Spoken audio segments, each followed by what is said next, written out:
Hey guys, and welcome to Piano Shack with me, Woody. Thank you very much for tuning in. This is the Electribe 2 from Korg, and I've owned it for about a year. I've done quite a few tracks with it now. Go look at my 7 Nights in Dubai series if you haven't already done so. I've been getting some great feedback on those tracks, so thank you very much to everybody.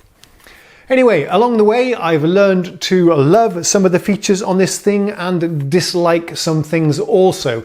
So in this video, I'm going to share with you my top 10 likes, dislikes, pros and cons, whatever you want to call it. Let's get started.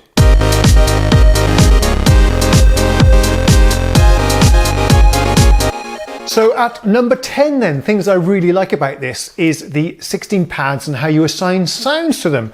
You're not stuck to 8 drum patterns and 8 synth patterns. No, if I could show you what I have here, for example. I randomly threw in some bass sound there. We got a kick drum, some percussion sounds there, piano there, which I really like. Korg don't lock you into doing anything their way. You can do it however you want to yourself. You have that freedom and the flexibility, which are really nice. The standard seems to be on most of the demo patterns is to put the drum sounds on the bottom 8 pads here and instrumental sounds on the top, but you can really do it any way you like, and I think that's a nice feature.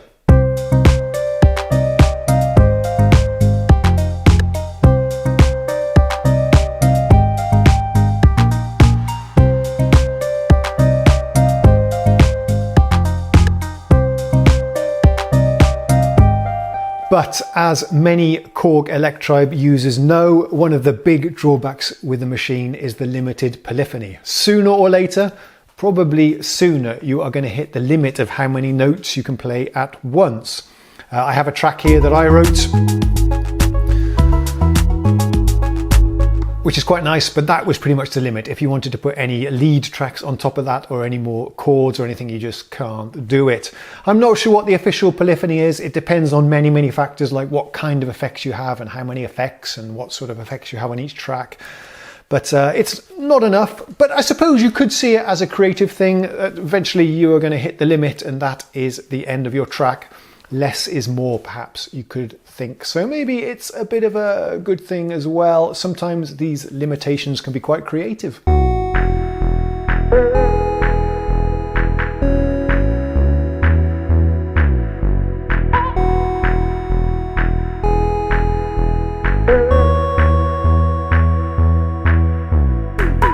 So onto one of the features I love about this, it's the hands-on controls. You have access to all of the important synthesis parameters and effects parameters here on the front panel in the form of the switches and the knobs. It's going to take you a little while to get used to it because it is rather complicated.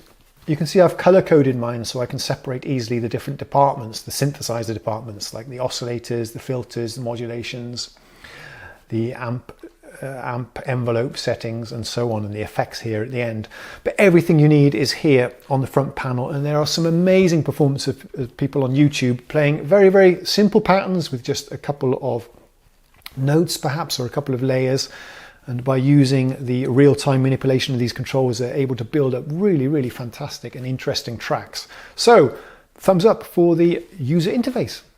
Oh, one other thing that I almost forgot, I'll put a picture up on the screen, but there are very handy shift functions. In one of the later OS releases, Korg added shift functions, so I can press down the shift button here and then access many different more parameters by hitting the pads and adjusting the knobs, which gives you a secondary feature. I really like it.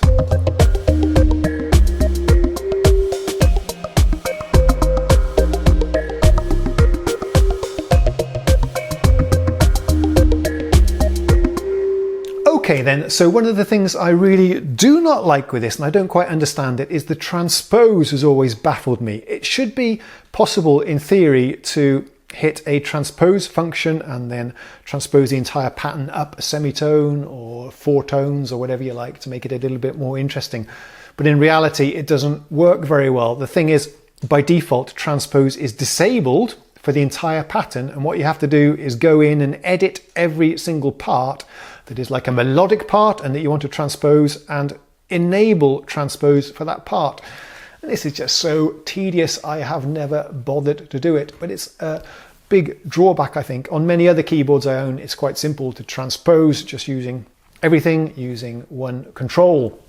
And the drums would not be transposed. Obviously, you don't want that. That's the way it should work by default. But this Korg has made it rather too complicated.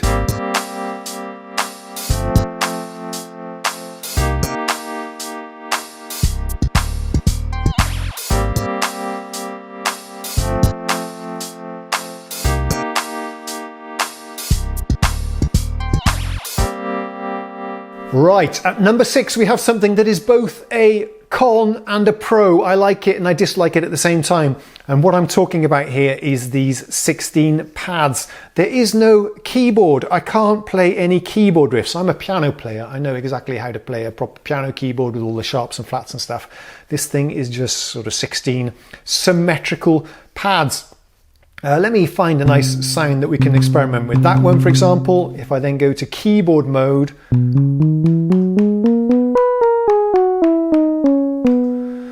so these pads are assigned to a certain scale type. This is the major scale, the Ionian mode or something. But if you want to play some minor thing, you either have to transpose it in your head or choose a different scale type, and then you're into a menu where you have to choose between Phrygian, Mixolydian, Ionian, Dorian. And I'm a bit of a jazz player, so I kind of know what these means, but it's still very, very confusing. So for me to do some kind of improvisation or melodic thing on here is very, very difficult, at least to do it with some spontaneity on the fly. You can't do it. You have to sit down and practice in advance and see what patterns you have to play. It's all about patterns. You have to try to figure out.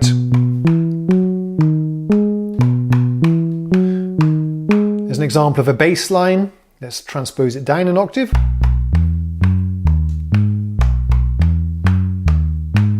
I mean, for me, that's a little bit mind-boggling. I just have to remember, like the old games, Simple Simon, where the notes are on the pads.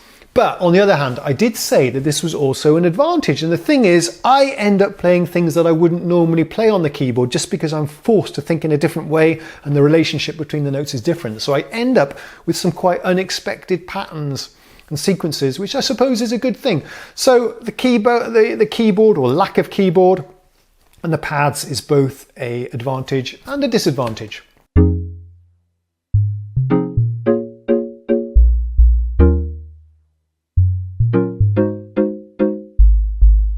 So let's start up a pattern and I'll talk about another drawback as far as I'm concerned.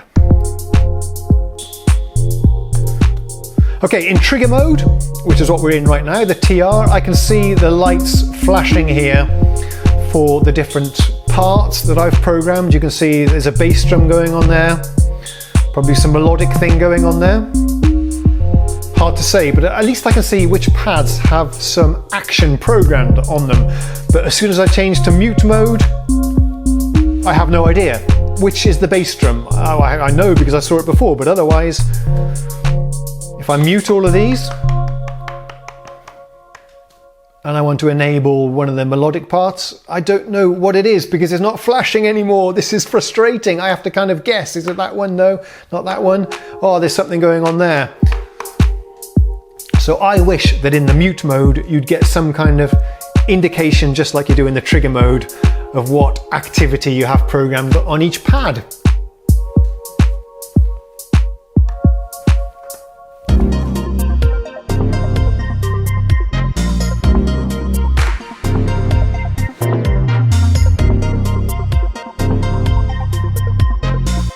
Number 4, we have one of the advantages with this instrument. I'm very picky about build quality, how well something is constructed, the feel of the user interface, the quality of the knobs, the buttons and everything.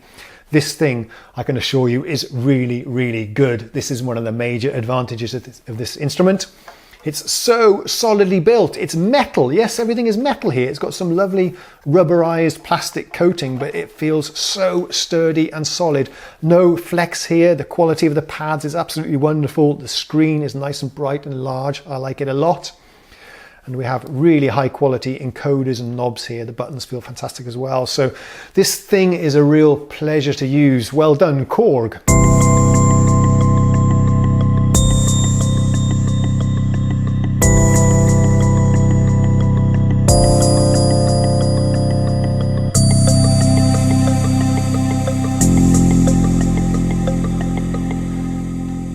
So one of the drawbacks of this instrument, in my opinion, but it could also be seen as an advantage, and I'll explain later why that is, but one of the drawbacks is that there aren't really very many preset sounds or preset drum kits on this. In fact, there aren't any preset drum kits and only a few preset sounds. You're expected to shape all the sounds yourself.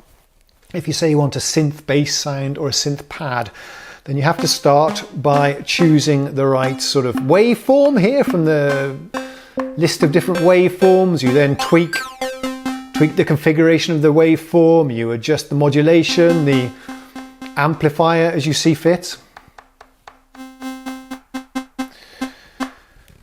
And you have to do that for every sound. If you want a lead sound, a bass sound, you have to program those before you can actually start programming the pattern itself. Also, the drum kits, there aren't any. Let me see if I can find a drum. I'll give you an example of that. So if we go to the drum kits, there's no such thing as like a TR-909 kit or a hip-hop kit. You have to do every single sound one by one. So you choose your bass drum. Let's take this pad. Choose your percussion, your snares, whatever it might be. Adjust the effects that are on that snare. Okay, I'll switch that off. Then you'll have to go here. So before you can begin composing your pattern and the melodic part of it, you have to first build up the drum kit and you have to synthesize all of the sounds that you want to use, which slows you down, no doubt about it. And what I sometimes do is I end up choosing one of the factory patterns and copying it to an empty pattern, but just keeping all the sounds and then using the sounds as like a template or as an easy way to get started. So it takes a long time. It's a bit time consuming to build patterns, but that could also be an advantage. And the reason for that is because every pattern you create is going to be unique. You're not reusing a kit or preset sounds at all. You're not encouraged to use presets with it at all. So everything you do is going to be created from scratch. Now you either see that as a time-consuming, boring thing or a very creative way to make unique music. I haven't really made up my mind, but I just wanted to put that in on the list.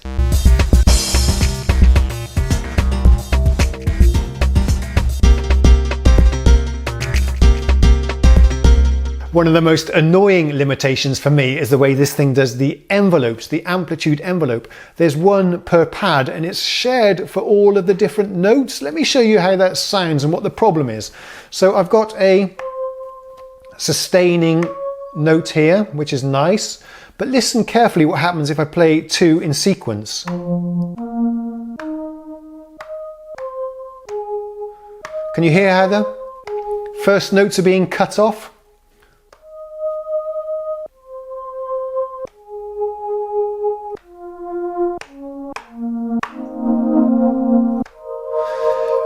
And the problem with this is it makes it very difficult to do lush, rich chordal pads that flow into each other, because when you play one chord and the other,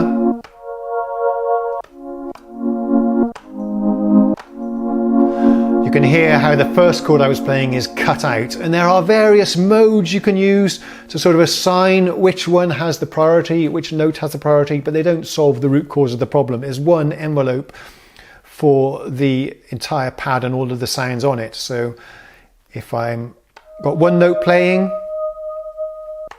and I hit another one, then the envelope is re-triggered and the previous sound is cut off. It's really annoying.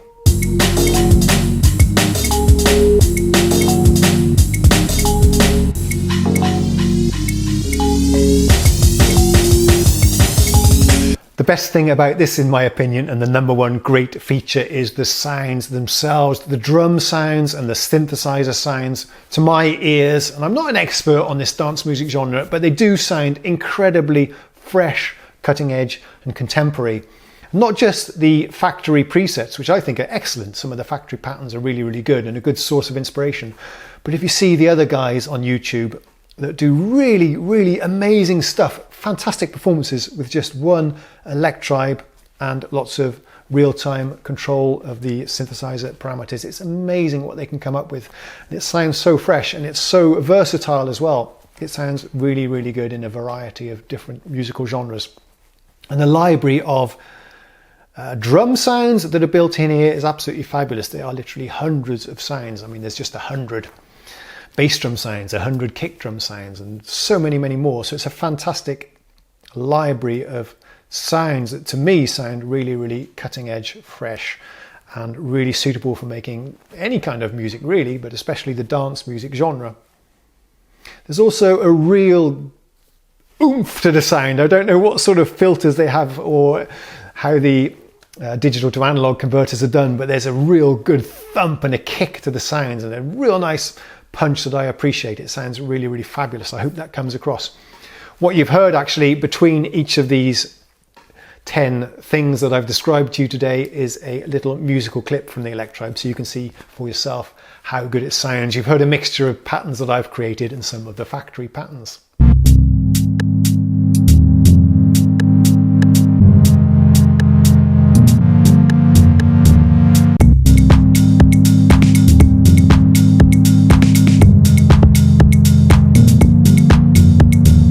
So there you are. That is my personal opinion on the strengths and the weaknesses of this little Korg Electribe 2. I'd love to know what you think. Have I missed something? Have I got something wrong? Or would you just like to let me know what your favourite and least favourite features of the instrument are? Let me know in the comments. Guys, remember to leave a like if you like the video, subscribe if you haven't done so already, and thank you if you have. That way I'll be able to see you again soon in another video. Cheerio! Woody piano.